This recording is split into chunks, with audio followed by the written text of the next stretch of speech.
नमस्कार, मी सागर जोशी. TV9 मराठीमध्ये आपलं स्वागत. आणि बुलेटिनच्या सुरुवातीलाच एक महत्त्वाची बातमी आहे. जयदीप आपटेनं शिवरायांच्या पुतळ्यावर डाव्या भुवईवर एक खूप दाखवल्याचं अमोल मिटकर यांनी म्हटलंय. अफजल खानानं शिवरायांवर हल्ला केला तेव्हा खूप पडल्याचं आपटेचं म्हणणं असल्याचं देखील मिटकर यांनी म्हटलंय. अशा पद्धतीनं पुतळा बनवून आपटेला काय सांगायचं होतं असा सवाल देखील मिटकर यांनी विचारलाय. महाराजांच्या इतिहासाशी किती प्रतारणा करणार असं देखील अमोल मिटकर यांनी म्हटलंय. तर नितेश राणेंचा अमोल मिटकरींवर जोरदार पलटवार पाहायला मिळतोय.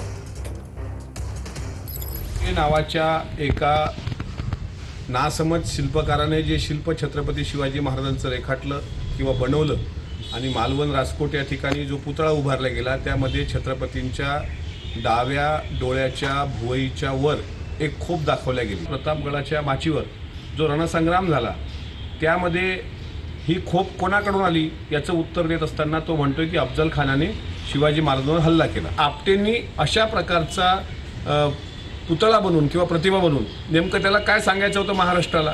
म्हणजे तुम्ही छत्रपती शिवाजी महाराजांच्या इतिहासाशी किती प्रतारणा करणार आहात? आता अमोल मिटकरीचा आता कुठेतरी त्याचा धर्म आता तपासण्याचीच वेळ आलेली आहे की त्याला करून त्याची धर्मांतर तर झालं नाही ना.